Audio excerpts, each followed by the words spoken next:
Welcome back to Kryptolytix, giving you a fresh take on crypto analytics. And this is your Solana ecosystem update, where I cover some of the things going on in the Solana space. So let's jump in. Okay, so today is a red day for the whole market, but particularly Solana, coming right into the 50% Fibonacci. If you measure from this peak down here, or this dip, the absolute lows at $80 in January this year.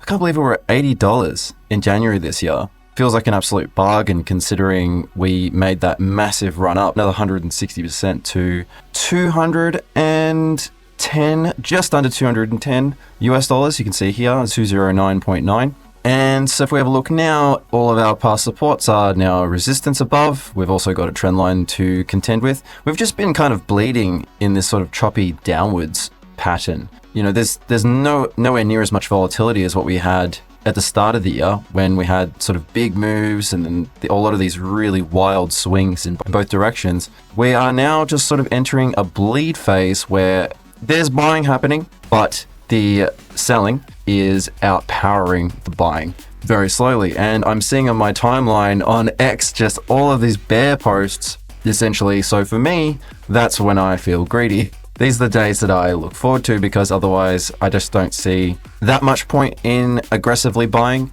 Solana when everything's super greedy and everyone is still super bullish. It's when I start to see a lot of bear posting that I start to feel, well, personally, a bit more greedy. So I've been buying and I've had a vSOL DCA on that's just basically just been buying dust almost every couple of hours ever since I think about 145. Let's go and have a look then, just to put things into context here. So yeah, anything under 160 is where I had these small DCAs in, just look like 0.5 sol, like, you know, we're not talking very much at all. And then we came down here to under 150, and that's when my 2-hour DCA stepped up. So that's about 0.1 every couple of hours with the occasional same one as what I was doing back here. And now my DCAs are, well, I'm sure you can read the chart there. So things are starting to get a lot more juicy. I'm starting to stack a lot more aggressively. So that's pretty much that. vSOL is my main vertical I'm using to stack more Solana at the moment because it's like about 10% APY. And well, I thought I could wind it up in Camino, but looks like the degens have filled up the vault. So there you go. More sol is necessary in the Camino lend in order for you to set up any multipliers or anything like that, essentially. So long and short of it is if you're wanting to use the dupe multiply, then you can't at the moment. Or now, actually, apparently you can. I just did a test with a small amount and that went through. So there you go. It's back open. I guess people are panicking and removing their liquidity from here and probably to sell it out of panic. So, I mean, that's a good sign. Live, here we go. Watching the equity increase. So yeah, dupe multiply is back on the table there, which is cool. So I just did a 4x position on 10, roughly 10 sol. It's not that much. I did a post on X saying that it was full, but it's not full right now. So if you're still here and you're stacking and you want to degen multiply your dupe sol to a net 20% on 4x, then, well, it's back again where it wasn't before. But anyway, let's come back over here to this chart here. I'm looking at this as a pretty major support. That's the 50% level, which is a pretty major level. You can see we've reacted off it in the past quite well. And there's a lot of shorts open for Solana at the moment. If you have a look at liquidity charts, you'll see a ton of short liquidations above price. So running all the way up to 150, all the way up here, we got a ton of shorts in. I do have a small short in Solana, which I've mentioned before, but it's tiny.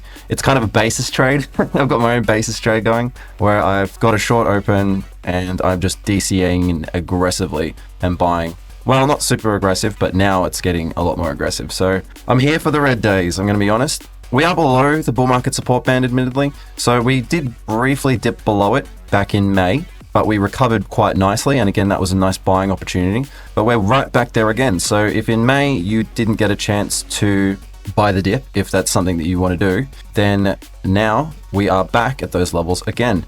I feel like we'll probably keep bleeding down potentially. We might though get a nice little bounce here back up to your 140 region, right? Because there's a lot of liquidity here, but then we've also got these significant resistance levels here at the 2 moving averages, the bull market support band, 20-week, 21-week moving averages, and also this overall resistance here, which is at the 382. And when measuring this region here, that was your 618 area. And we're now coming back down to below all of those. So I've had to redraw these fibs back to here because, you know, when you start to break all of the fibs that were within this price action here, from measured from the top there to the bottom, well, they become less relevant when all of those levels are broken. So you can have a look here. If we go and measure it from the top to there, you can see that the 0.618 was actually here at 146 and the 786 was here. So that's your golden pocket. And we've lost that. So, you know, there's no point in measuring that area anymore as long as we are below the 786 and coming to maybe form a double bottom here, or maybe come even lower back to, you know, your $100 area. I mean, I don't know, that's kind of exciting as far as I'm concerned, because to me, that's opportunities to buy SOL that I didn't have as much fresh capital here. I kind of deployed it all by this stage when we were back down at these levels back then, but now I do. So I want to buy the dip. I want to buy more SOL personally. And so, yeah, we're losing 126 at the moment, but there's a good chance we might get a push up in the next week, I would say, to take out some of that liquidity. But we do have pretty major resistance structure, trend line, and also we have the moving averages. The trend line could very easily be broken as a fake out, come back in here, and then maybe come back down to test some of these lower levels at 100. We've got the Ichimoku trend flipping bearish. So it started to flip bearish last week, but we got the confirmation today that it is now back below. And, you know, we were red here as well, but we kind of just chopped sideways and then went back up and it went green again. And we did the same thing here where we went red, we chopped around sideways, and then we went back up and then we went green again. So the last time we had a decent correction with actual proper downside and not just some fake out choppy stuff was August last year. So in August last year, we had some decent move down, and that was at $21. Wow. $21. I was buying a lot during this phase. This is where I basically depleted all of my spare capital, and then, you know, got some airdrops and moved them into SOL back here in October as well. And then just bang, we went off. So that's pretty much where we're at the moment, below the bull market support band. We might be coming back down to your $100 level. I think we'll get pretty well defended there. But 113, around 113 or 118 is probably the first point where we'll see a decent amount of support, because that's just this little bottom here. And then, yeah, we've got both 618 for this range here, and also structure support and resistance. You can see this reaction here as well, reaction. So those are our supports at the moment. And anytime we get into these major supports, well, in my opinion, they're major buying opportunities, but that's not financial advice, obviously. I'll let you make a call on that. But if you're feeling like you are maybe underweight, you know, you could potentially wait for the next bounce up. And, you know, if you want, you could offload some of the coins that haven't been performing very well, if that's something you want to do, into stable coins for a potential next leg down. Then that's something you could possibly do if you want, but that's trying to time the market. And there's always a chance that, you know, the June low could be forming even just here alone, and then we could start to go up from there and recapture some of these levels and, you know, maybe turn them from resistance back into support. So at the moment, these are resistance, but then if we get back above, then it turns back into a support, right? So at the moment, those are levels I'm looking at, 618 and also 0.5 level. So quite significant. 0.5 level is quite significant. And you can see we've actually tested this 0.5 level quite a few times this year, in fact. So we had April was when it sort of started, and then we bounced out of this zone. How many times? We had once, we had twice, 3 times, 4 times, 5 times. I don't know. You could probably count this as 6, 7, 8, 9 or whatever. Like, could, if you really wanted to. And here we are again. We got found support again, and then we found support again. And I mean, I lost count. So hopefully you were counting there. But this is a major support. That's the long and short of it. So that's pretty much the long and short of price. I think that we're coming into support levels right now. We're into one right now, and then we've got another one below at the 118 level, because that sort of marks here. But between 118 and 114, that sort of band there, if you will, you could probably put a band there as a support band. But that it's just becoming like a big massive green. So that's why I moved it down a little bit. So these are also my TPs where I shave off bits of my short. I'm hearing some people talk about Solana going back below 100. I'm seeing a lot of bear posting on Solana at the moment. So, I mean, to me, that sounds good because that means that we've got more potential momentum for price moves down, more liquidity building above, and the more shorts that open up and the more liquidity we build above, the more we can get that momentum ignition when we finally take out those levels again, right? So we get liquidation cascades, which form massive pushes to the upside, which could be triggered by market makers or any other massive buyers who step in as that liquidity is built. So let's move on. But before we move into the ecosystem, let me just remind you one thing. So after every halving, we see miner capitulation and a consolidation period for generally about 90 days after the halving. And I'll cover this in more detail in my actual crypto and Bitcoin market update. But again, I just wanted to, just in case you don't watch those, I just want to remind you that these periods are typically considered as choppy. So here is the hash rate indicator. So as long as miners keep selling, there's a lid on the upside potential for Bitcoin and the rest of the crypto market, including Solana. Even with ETF inflows, the miners have massive stacks and they need to upgrade their infrastructure to increase their hash rate since the halving halved rewards. Other miners could be selling to shut down. That being said, these have historically been amazing times to DCA in, and as soon as the moving averages cross bullish again, it formed the bottom and things take off, especially in a bull market. That is often when those shutdown miners fire back up and the sell pressure subsides. So you can see here, this is the hash ribbons indicator. You can see every time we've been in these levels, I mean, that's been a pretty good time to buy. And we did have that kind of fake out there, admittedly, after this period here, but yeah, we're in one of those periods right now. So just remember, we're in that sort of 90-day accumulation period post-halving. So let's cover more on-chain stuff specifically to Solana. So we've got Solana weekly non-vote transactions are at their highest they've been all year. So there you go, that's daily transactions. And again, that's non-vote. So that's the important distinction, because if you counted vote transactions, well, this would be way higher. But non-vote transactions is actually a point distinction because that is actual real trading happening on-chain on Solana. So there you go. Well, not just trading, but also interacting with DeFi. So still, Solana's being used every day, and it quite clearly shows with all of these daily transactions. We also have Solana's monthly active addresses hitting a new all-time high, sitting at about 30.5 million. Exceeding the 24.9 million peak from the last market cycle in Q2 2022. So Q2 2022 was actually when Solana was the most used, but it was the start of the bear market. So obviously as the bear market resumed, we saw a massive drop off throughout the course of even last year. But then as soon as September, October hit, we saw a massive increase in the usage of the chain. So maybe we need a monthly active address capitulation to form the actual bottom. I don't know. That's not what my thesis is, but I just like the look of this to see that this is still well and truly in use. You can actually go to Artemis if you want to check this out yourself, and you can see all the other metrics as well. But this one is probably the most impressive. And you can see right here, it was actually in May. So there you go. It was in May of 2022 was the previous peak. Have we gone up a little bit? No, I guess because we haven't ticked over another month. We're still in June. So by July, we'll see what the updated result is and if people are leaving.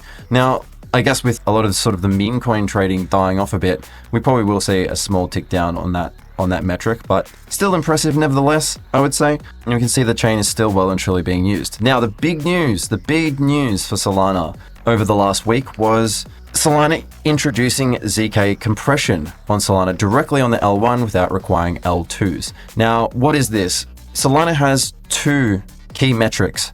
We have compute and we have state. So state is the size of each transaction that can fit into each block, or how much space it occupies as well, generally speaking. And that tends to be a little bit more expensive than compute. So compute is quite cheap. So that's why our transaction fees are so cheap on Solana, but the state is more expensive. So for example, when you open a new token account, you have to pay a one-time rent fee, and you can actually reclaim that back. But the one-time rent fee shows that the state does cost a decent amount to store the token account or to create a token account. Now that will be cheaper going forward. And also the size of transactions in each block will be reduced in size as well. So let's go over Mert's post here, because Mert was one of the 2 teams responsible for this new development. So the TLDR is we compress on-chain state to get 10,000 times scale improvements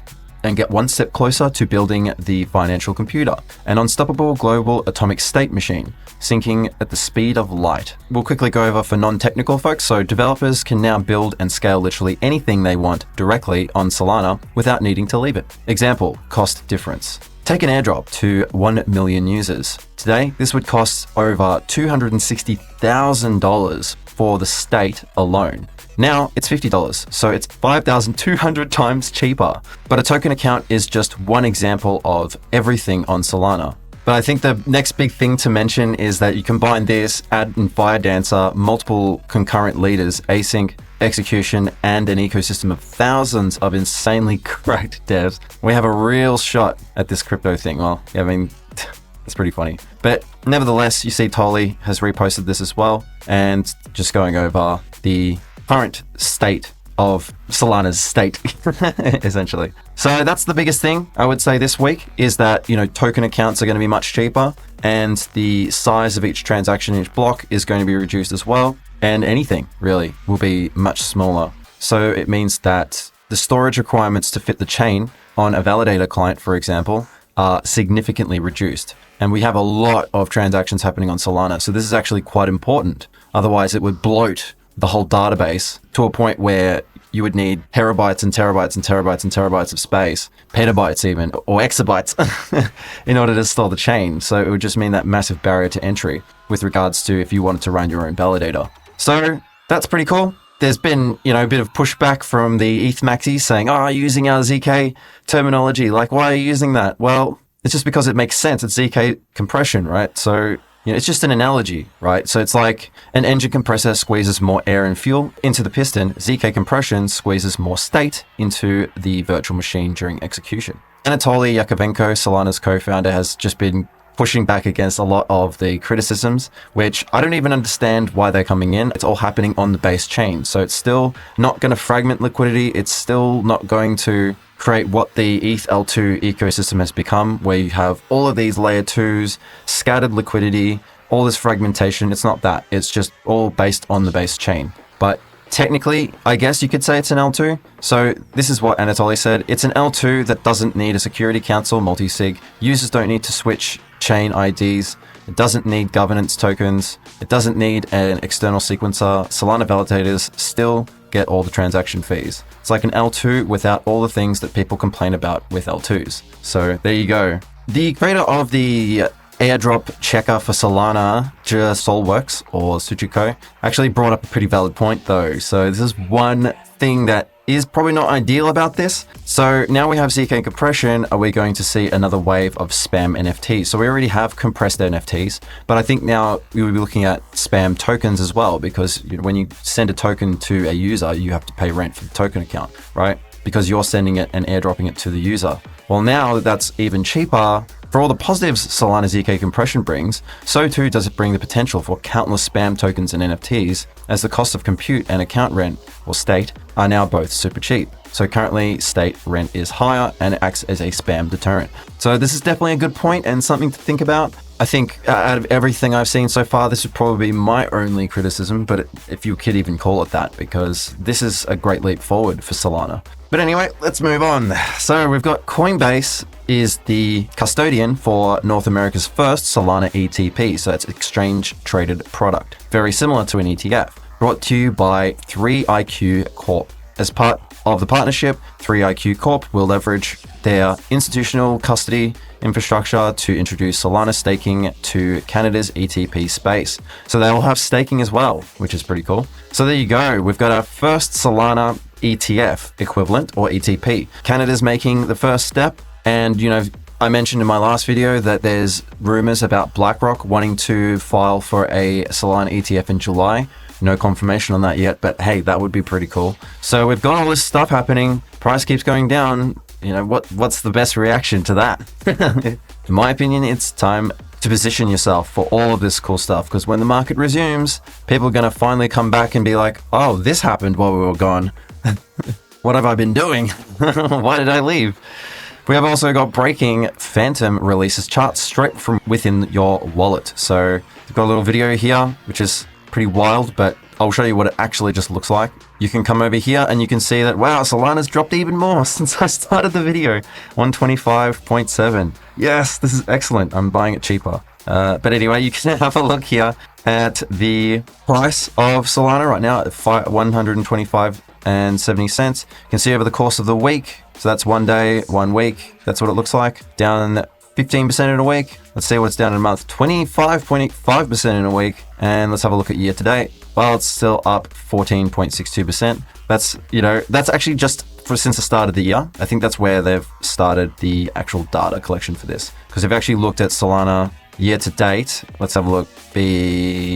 June last year, Solana was at $15.55. So yeah, look at that. 16,000% since April 2020. Doesn't look so bad when you really zoom out, does it? So there you go. You can look at charts on any token straight within your Phantom wallet now. Also, a report here states that the total market cap of Solana DePIN projects have surpassed $4 billion. And the top of the list, we've got Render Network and Genesis Go. Now, Genesis has been selling off very aggressively because the FTX estate actually holds a fair bit of it. Now, this is also a online storage for Solana, akin to something like your IPFS or Arweave, for example. So Genesis Go, I'm quite surprised they're still a big contributor to this part of the market cap, admittedly, but these guys are super undervalued, and the only reason why they're selling off is because of the FTX estate, I would say. Well, now it's because the rest of the market's going down, admittedly, but as in before we started coming down, that was probably the only reason why. We've got top wireless project, or I would say phone project, would be Helium. We've got top AI and compute, IONET and Nusana AI, also Render comes in under that. And then top sensor project is HiveMapper. So there you go. If you look at DePIN Scan over here, powered by IOTX, you can see a lot of these in here. And Media as well is a decentralized video platform. And I didn't realize Power Ledger, which actually is an Australian project, is bridged to Solana. I think I actually did see that a while ago, but I guess I kind of forgot. Because we've also got Sourceful as well, which haven't launched their token yet, but hopefully they managed to land the LFG launchpad at some point in the not too distant future. So you might be asking, why does this even matter? Like, okay, DePIN, big whoop. Well, DePIN is one of the most solid use cases, and this is not just according to me. This is according to massive analysts on Bloomberg, and people outside of our crypto bubble are saying that DePIN creates the most amount of real value for crypto as far as they're concerned. Because yes, we can have decentralized on-chain trading, which is amazing, but in terms of something for the real world, this makes a lot of sense. Essentially, tokenizing projects so that you can, would you say, democratize, or at least give everyone the opportunity to participate within the building of infrastructure. So you or I could essentially participate in helping, for example, with regards to Helium, power people's mobile phones, or with regards to AI. Essentially, if ChatGPT, you go and type a search, your computer could be helping resolve the query in AI. We've seen IONET partner with ChainGPT, as I mentioned in my last video, in order to help facilitate queries on there. We've got HiveMapper, decentralized Google Maps, so on and so forth. And there's plenty more where that came from. There's a lot coming up. So this is actually a big deal. And the more of this we see, I think the better, because this is a massive, solid use case for Solana. Also talking about DePIN, let's talk about RWA, or real world assets. So we've got here Ondo Finance right here, marking the first time yield coins can be used as collateral on a perpetuals platform. We're excited to announce that the USDY is now available as collateral on Drift Protocol. So how cool is that?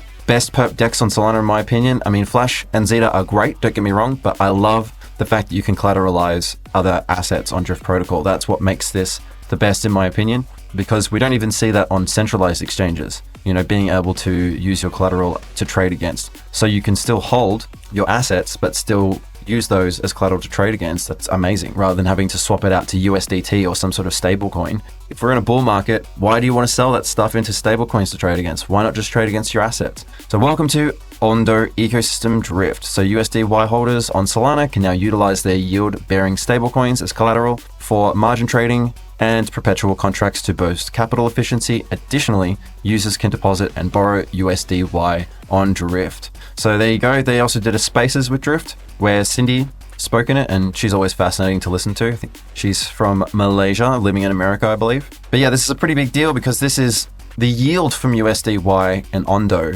comes from treasury bonds. So that's what makes it a real world asset. It's taking T-bill yield and baking it into a stablecoin. And now you can do more with it, essentially. So I think that's really cool. Also, we've got Convergent on Solana, is the first ever LST. Well, they said LSD. I don't think we call it that anymore. It's liquid stake derivative, but we call them LSTs now, liquid stake tokens. But the first ever liquid stake token backed stablecoin on Solana, powered by vSOL. So Convergent is building a decentralized stablecoin backed by LSTs. So, I mean, this is something that we could even do with Sanctum, for example, where you could have a stablecoin that's backed by Sanctum LSTs. Part of the yield from that is converted into yield to fuel a stablecoin yield akin to Ondo, but coming from the staking yield and MEV, for example, on Solana. So that's something else that could be done. I don't know. Is anyone doing that? Watch Sanctum. That's something that could be done. Like, you'll still get half of your 9 or 8% essentially from holding the token, whatever one it is that decides to go down this road, if they do. And then that yield is baked into a stable coin. So I don't know, that's potentially something that they could do. So let's talk about Jupe and Jupiter. So the Jupe token, which is taking a massive hit. I mean, Jupe is at around 74 cents at the moment, I believe. Maybe even lower. Let's have a look. So I've just got a fresh wallet that I created, and I've turned a DCA on for it. I threw a whole bunch of money at it, a whole bunch of stable coins, and I'm DCAing back in to Jupiter from the profit that I took at $1.20, which I mentioned at the start of the year that was my goal, to start DCAing out from $1.10 up to $1.20 essentially. And it went above that, of course, but I'm starting to buy back that Jupe because I believe that Jupe has a lot of upside potential. Although its fully diluted market cap is 7 billion at the moment, which is admittedly quite high, but its current market cap, unfully diluted, is sitting at, I think, about 1.6 billion or something like that, which is not too bad. If we have a look at the actual market cap, we can see it's less than $1 billion, in fact. So DEX screen is good for that. Because remember that the emissions for Jupiter are really slow to release. We're talking, if you look at the uplink vote, for example, we're talking 5 years for all of those guys to be able to claim all of their tokens, for example, all the content creators. We're talking about the team themselves being locked up for really long periods of time. And then the next 3 Jupuaries, or next 2 Jupuaries now, and I'll cover that in just a second. So a lot of this is locked up. So to consider the fully diluted market cap is a little bit deceptive. This is your better market cap to look at, because when you look at the actual market cap currently for Jupe, it got to a high of about it got to a high of about 2.5 billion. And that's when the price was about $1.80. And I was in Singapore back then when I saw this, and I was like, wow, it's going absolutely bonkers. But now we're losing these range lows, and we're coming back down to levels we haven't seen since March. So there you go. I think I've said before that if we break these lows here, that's when I'm going to start DCAing back into Jupe. And, surely enough, you saw on Bird Eye that I'm getting back in, and my upper threshold for this DCA is 80 cents. And my lower threshold for this DCA is, 0.001. Like, I'll buy it. I'll buy whatever Jupe people don't want at those sort of crazy cheap prices, as far as I'm concerned, because you've got Jupuary and you've got the ASR rewards as well. So we've got here part of an update here. Clouds is posting, who's one of the official Jupe content creators. 30% reduction in total supply.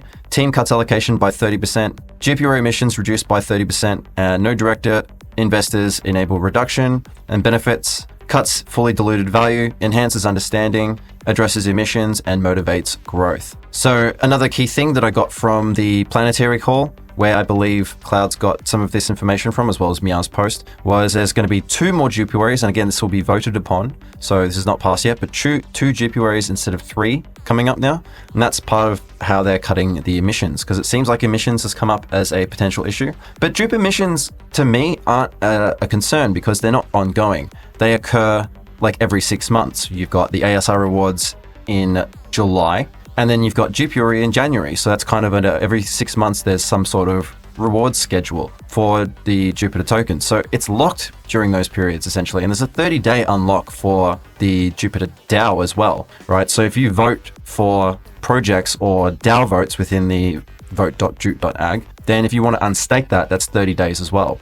So that's another thing to consider. A lot of this is not just constant emissions. These emissions occur very infrequently. So I guess they just wanted to address it anyway, so good on them for that. But here are the 3 core ideas based on that planetary call that I mentioned. So we've got total supply reduction as part of the proposal, extensions of Jupiary and ASR as a proposal, community eat first, or the CEF philosophy, and this will be the next DAO vote we'll see. So that'll be the next one. I think what they've been doing is they've been doing DAO vote, then vote for project to launch on the LFG. That's kind of how it's been at the moment. So we've already had a DAO vote. So I think the next thing will be a vote on a project, and then we'll go from there, essentially. I was actually quite surprised though. So I wrote this for my team. I'm actually on a project at the moment. I'm like head of research for a project, and I'm doing a lot to build a project based on Solana at the moment. But I did this for my team for the people who weren't that familiar with Jupiter, and I put this document together. Now, there's one thing I actually found quite interesting, and that's that there's still a fair amount of participation even on just DAO votes. So this was the participation from the last vote, and it just goes to show that people are still quite active within the Jupiter ecosystem. So we had the latest vote for D-Bridge, and again, this was on the 26th of May when the market was quite a bit higher and a lot less bearish than it is now. We had a total of 217,000 votes, and then the total we had for just the DAO vote was 178,000 as well. So this shows that there's still a decent amount of activity occurring within the Jupiter ecosystem, and people are still sticking around and voting. And you've got the ASR rewards coming up soon too. So it's not something to fade, in my opinion. Bit more information on this, and it's not an essay, so it'll be easy to get through. But this is what was covered in the planetary call. So we got proposed 30% reduction in Jup total supply, which I mentioned before. Team will voluntarily cut 30% of their assigned allocation. Again, mentioned before, corresponding 30% reduction in Jupiary emissions because they're cutting it by 1 year. And it's only possible because they don't have direct investors for the Jup token. It was a fair launch, a very fair launch, as the Cloud token will be for Sanctum. This will cut the fat off the FTV, activate the community to really understand Jup tokenomics, as well as address concerns around high levels of emissions, and motivate everyone towards growing the meta together. And again, as I mentioned before, like the emissions aren't that bad because a lot of them are locked anyway. And another thing that's worth mentioning as well in this is that this is what the CEF is. So the team will be staking 100% of the first year cliff for 2 more years to ensure no supply shock. Because that's been one of the biggest criticisms of crypto, is that there's supply shock from token unlocks. Now the team are locking their Jup away for an additional 2 more years. So that's real long-term vision and confidence with Jupiter, that's for sure. Chefs eat last. So there you go. So it means the community get all of their rewards from ASR, from Jupiary first, and only after that, then the team will get their tokens, essentially. So that's the TLDR on that one. We've got a post here, which is not exactly correct, I would say. And this is if you voted on every proposal or vote. 1 staked Jup is about 22 cents. Now, again, that's not exactly correct, but it's interesting to think of it like this. So for every Jup, your currently staked coins will get a total of about 22 cents. This is completely unofficial. And this is based on some of these other things that I've shown before that can calculate what your rough airdrop will be. Like this is the one I showed, the Jup reward calculator. This is the one I showed in my video. There's another one here though as well, which essentially does the same sort of thing. So that would make the API around 60%, which is not too bad. 90% of the rewards are coming from the 50 million Jup, which means that the rewards from other LFG candidates are almost 0. So there you go. That's a small snippet of what would be one dupe. That's what you'd get. You get about 20 cents worth of dupe for every one dupe you've got staked. And you get Wen, you get Zeus, you get Shark. And if you staked, say like 9,000 tokens, for example, this is what it would look like, essentially. So if you voted in every single vote, it would look a little something like this. So you get about $1,800 worth of airdrops from other projects and from Jupiter. So you get $40 worth of Wen, $80 worth of Zeus, a tiny bit of Shark, and a tiny bit of UPT. So there you go. Something to look forward to, and it's coming next month. I did mention Sanctum, so this is something that they're brushing up on now. We've got the final details for the profiles launching soon. So that's kind of what it'll look like. You create your profile, and when you've created your profile, that's when it will calculate, I believe, what your airdrop will be for the Cloud token. So that's coming soon. Still not out yet, but this is one of the official devs for Sanctum. You can see he's got his little logo there. So that's something that we've got coming up. And everyone's quitting. And that's why you must pay attention, right? So that's the best times in the market to be in the market when people are leaving, essentially is what Gumshoe means by this. So I believe also, I'm on board with this, that this will be one of the biggest launches this year. Because again, remember that part of the team for Sanctum are also parts of the team for Jupiter. We got Meteora, Sanctum, Jupiter, they're all kind of work together. I suppose they probably work in the same office, to be honest. But the Cloud tokenomics and roadmap and details here in a 60-second thread. I already covered this in a great level of detail in one of my previous videos, and I will keep doing so. But just to remind you, they're doing the liquid, fair, and aligned. That's sort of their main thing that they're going for here. They've got the Alpha Vault, which allows you to pre-buy at a 50% discount with I believe, 7-month total vesting schedule. So it's 2-month cliff and 5-month vesting schedule, linear. So you can claim every day if you want or every week. But this is more aimed at long-term holders, essentially. People who believe in the project in the long term. Got the bonding curve. So Cloud will initially have a 1 million FDV and ends its curve at 500 million FDV. The vault is capped at 10 million. So that's 50% of the total USDC amount. Max price you will pay will be 18 cents, which again, I did cover in my video. Here are the allocation and tokenomics. Covered that, but if you want, pause the video and check that out so I can move this thing along. There's no centralized exchange bribing, which I thought was pretty cool. They really want to focus less on giving all their tokens to exchanges for listing and focus more on on-chain trading, which I think is a fair idea, and I think it's a good call. And someone here said any information on dates, like when we can deposit in the vault, for example. And the vault opens when the page for the LFG goes live. And the vault is a bot that buys just before the token goes live, results in a 50% discount, 2-month cliff, 5-month vest. So there you go. And yeah, it's not even that long, right? 7 months isn't really all that long at all, in my opinion. So we got more information on that coming out soon. I think there's a good chance that that token will probably list on the LFG, I reckon probably next month sometime. Let's get into some other projects. We've got Drift. Staking is now live. You can stake your Drift on Drift and participate in governance without depositing into Realms, which is really cool. Stakers now get double the voting power. Fees from Drift USD market are also baked into the staking as well, which is really cool. Personally, I'm using mine to trade against. I've been able to open up much larger trades with my pretty generous airdrop that Drift gave me. So essentially that's what I've been using for, but this is all pretty cool for governance and stuff like that. Maybe I want to do some proposals when the market recovers a little bit so I don't pull my Drift out to, I need to short my account with my Drift is basically the long and short of it. But yeah, you've got proposals now. You can go in and vote for them if you want. And the first one actually passed. So DIP1 just passed. That was the first proposal there. So launch Drift staking, vault, and fee discounts for Drift stakers. So there you go. The more Drift you stake, I think the cheaper your fees will be. So taker fees are significantly reduced. So if you've got 1,000, over 1,000, then your taker fee is 2.25, for example, which is cheaper than what it is now, that's for sure. And that's for Sol, BTC, and ETH. And there's other perpetual markets are significantly higher. 10 basis points. That's normal. 0.1% is actually not too crazy. And if you have an insane amount of Drift, then it'll be about 0.06, I believe, is how you would convert that. So there you go.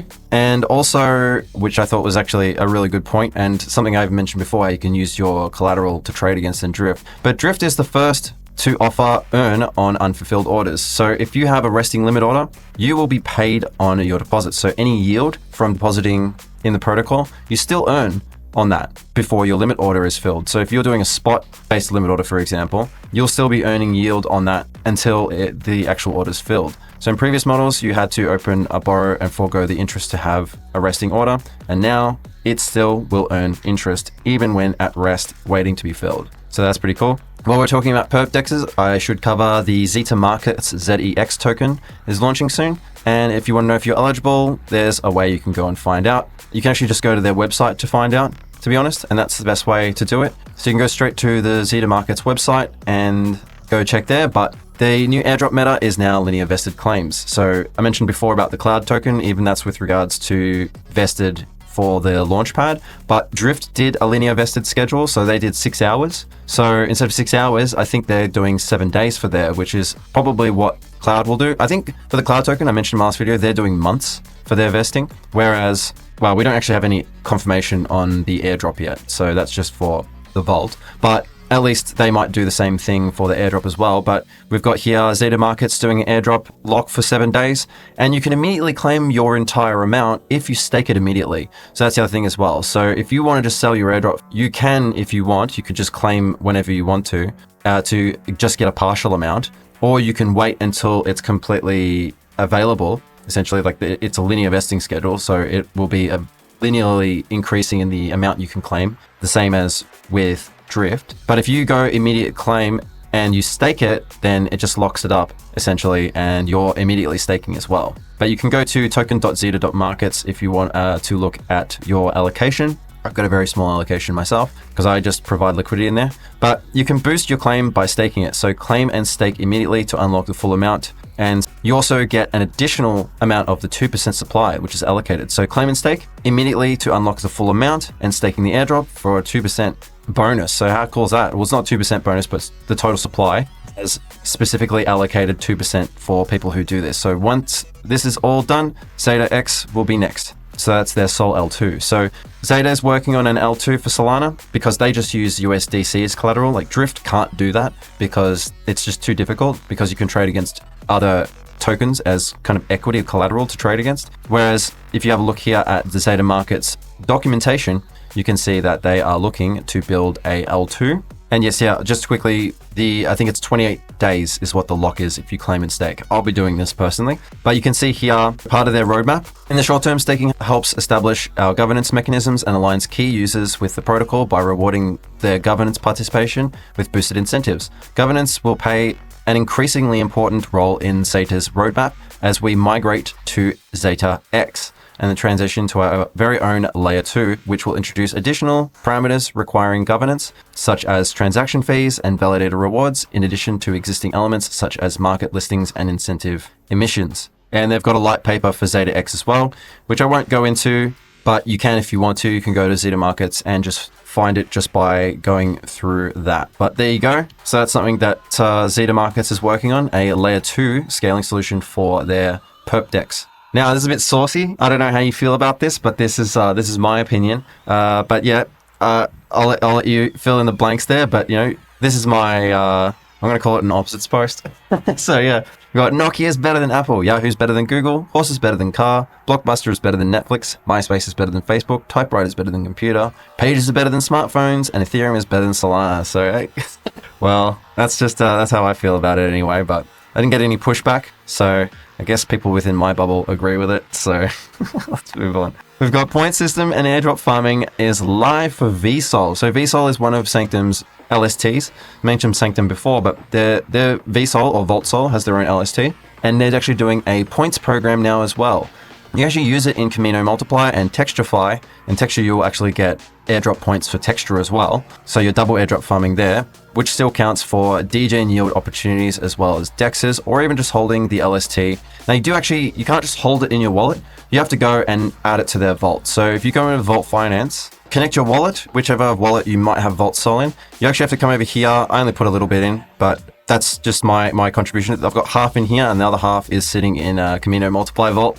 As I'm a degen, that's how I roll. But I've got half in here and half in Camino, essentially. But you can see here what your VPTS will be. So that's how many points you get every day or every week, depending. So it's actually calculated per week in Camino for lending, or it's calculated every day for depositing. If you do have VaultSol, you have to put it in here. So if you don't put it in here, it doesn't contribute towards the points. So just keep that in mind. Come over to VaultSol or the Vault.finance and connect your wallet and add it here for the airdrop farm if that's what you want. I don't know what they're going to use their token for, admittedly, but hey, it's an airdrop farm. I'm here for it. So if that's something that interests you, if you've got some LSTs, maybe still left over from Wonderland, then maybe you could convert some of them to vSOL or vSOL and then come and deposit it into here and earn points for their token. They've also got a Saber vSOL. I mean, I don't know who's using that, but the rewards are pretty decent actually for there.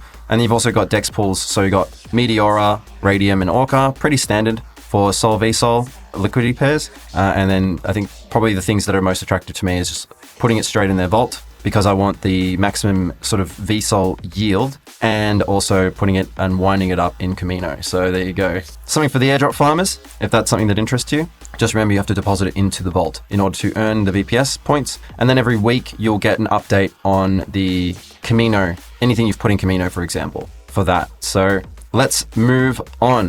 We've got Audius, which is a online streaming platform, which is based on Solana. Live streaming of payments is out now. So send your earnings directly to Coinbase, Phantom, or other Solana USDC wallets in real time as money comes in from fans purchasing your tracks or albums. I wonder if Ziggy will do this. That would make sense. Maybe she has. But for me, I've actually got music on here for my artist profile, which I won't say what it is.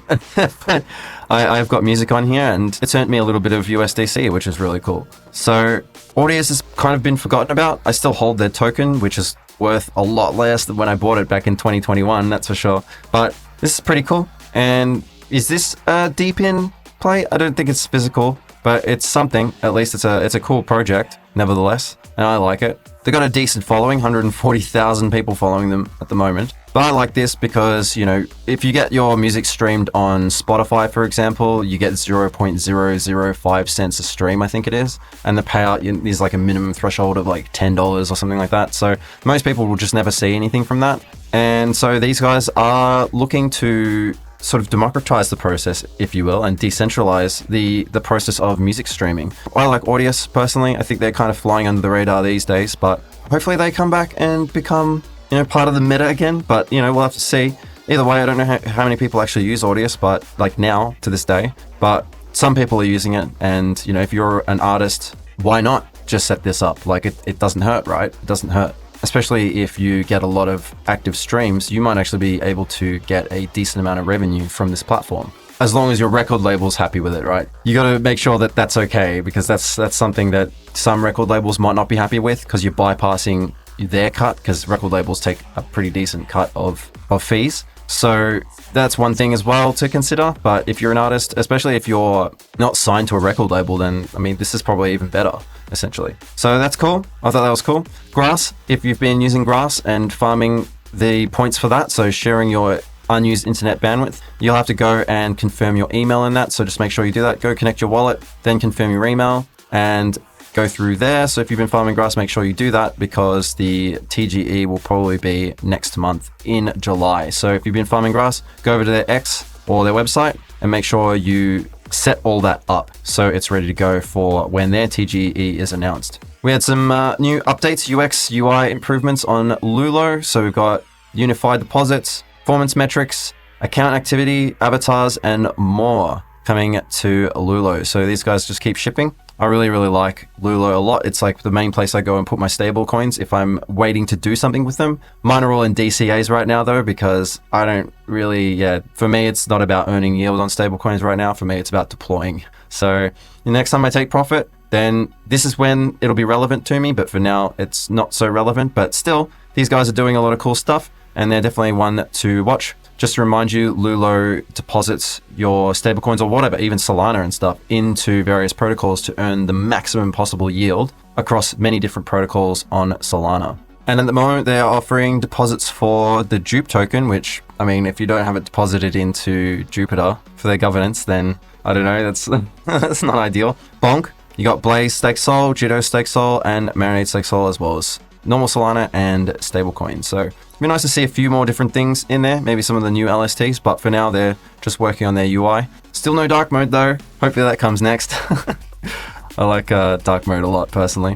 There's also a new app called Teleport. So There's an Uber competitor on Solana called Teleport, which again, we could call this a DePIN narrative because that's not really infrastructure, but maybe it is, maybe it isn't. I don't know. It's up to you what you think, but it's like a DePIN play, if you will. So drivers earn more, or much more as they say. Users pay less or a lot less. Uber takes about 44% and Teleport takes 15% of fees. On-chain rewards to motivate early adopters. Teams earn trip token rewards, and we saw a video of Anatoly catching a car, I think probably in Europe it looked like anyway.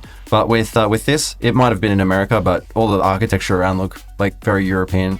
But this is pretty cool. So check out Teleport XYZ on X if you want more information on this. But essentially, it's a decentralized Solana-based alternative to Uber, which I love the idea of it. I doubt there's anyone in my area using it, but if I was driving, I would be using this as well as, you know, just the standard DD and Uber, which are I think the two main ones, I would say. Something that Cindy said, which I thought was interesting, is that meme coins have unironically pushed DeFi protocols to innovate and adapt to handling high volatility assets through risk engine improvements, through isolating risk for leverage borrows, better swap UXs, user experience, through Telegram trading bots, for example, and optimizing transaction success rates. So I thought that was pretty cool. And yeah, in my opinion, they have been pretty good in moving Solana's ecosystem forward for better future proofing. This is one of the things as well, is all of this transaction activity has forced Solana to really move forward with regards to their tech, whereas other chains have not really had the opportunity to, or have had this as an issue, so they haven't had the need to really fast track their development. So I think that all of the meme coin trading, putting stress on the Solana network, has been a blessing in disguise and a massive silver lining, in my opinion. Now we're talking about meme coin stuff. I'll cover a couple of things. Is that one of the founders of MarginFi said he created the DJT token. Now, this has been running around. I don't even know if this is true, to be honest, but at least, you know, maybe one of the many he created. I don't know if it was the main one, but he came out with a video saying that he was the creator, but again, I don't know if that's true or not because there's a lot of DJT tokens. So I don't know if he was the OG one, but anyway, if he did, then that's pretty interesting. It's just like launched it for fun and it just exploded. And then there's just so much crazy stuff going around about this. So I'm not even going to go into all the details on it, to be honest, because yeah, I mean, meme coin market's definitely taking a breather, but yeah, this probably doesn't look good if it was Barron Trump or Donald Trump launching this, I guess. Probably doesn't, it's not that big a deal, admittedly, especially because he's pro-crypto now. But all the replies are people like, where's the MarginFi token? So that's pretty typical, isn't it? When token? Right. So another thing as well from Anatoly, Solana co-founder Anatoly Yakovenko encourages mobile devs on Solana to incentivize users to switch to Solana Mobile by offering digital assets as incentives. So more airdrops, that's what he's saying, because airdrop meta has definitely been massive for the Solana ecosystem. So I guess I could agree with that, is that it has been pretty good. Now there's a new meme coin coming out. I don't know if you would call that a meme coin. It's actually a weird sort of, it's a token that's based on holdings of meme coins. One of the big things they're doing is that they are, as part of their snapshot, anyone who has a Chapter 2 pre-order token will have an allocation for this. 5% of this project will be airdropped to Solana Mobile Chapter 2 pre-order token holders with no vesting. So you can take that out immediately, essentially. But Holdium's a very interesting project. So the way it works is the longer you hold off your claim, the more your airdrop will be. So I don't know how long, you know, what the total extent of time will be for that, but they are actually doing this for Solana Mobile Chapter 2 holders with no vesting. So that's interesting. So anyone before July 12th will have this as part of their airdrop allocation. And you know, you've got When, for example. If you hold When, you'll get an allocation to this. So let's have a quick look at Holdium and what it's all about. Let's have a look at it, right? So it's the real diamond hands of Solana ecosystem. Meet Holdium, the token you will never sell. Well, that's people will sell it, but you know, the more you hold onto it, the more you get. So it's essentially like an airdrop token that linearly you get more. I believe this is how it works anyway. I might be wrong, but linearly you get more available to claim. But as soon as you claim it, that's it. It's done, right? Akin to how I was saying before, the linear vesting schedule for Drift, for example, but this is in the form of a token. So Holdium is designed to reward the holders, the believers, the chads, the diamond hands. For meme coin enjoyers to puppy coin lovers and kitty token supporters, Holdium is for you. So again, this will be airdropped to people who hold certain meme coins, Popcat, When, Whiff, all that sort of stuff. 71% of the Holdium supply will be airdropped for free. No pre-sale, no farm, no hassle. That being said, it's not earned easily. It's a gift only for the deserving.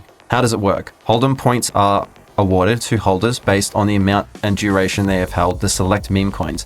Okay, so it's based on your meme coin holders, how long you've had certain meme coins for. In short, the stronger your holding game, the bigger your airdrop. You will have 2 weeks to register your wallets and refer your friends before the points transform into Holdium token allocation.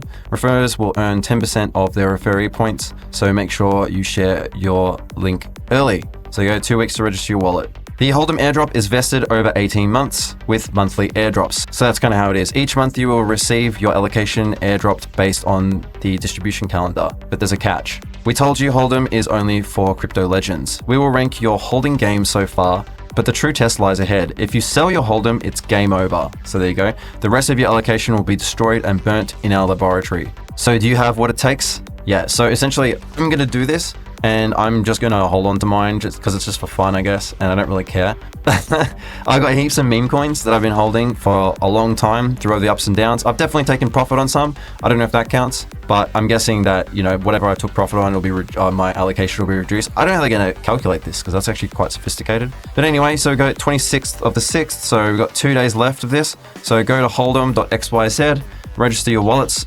and then you can go through this process. Pretty cool. I think it's pretty cool. But anyway, I think that's enough for today's video. I think that's more than enough to cover for today. So hopefully you liked the video. If you did, then please give the video a like and subscribe to the channel if you want more content like this.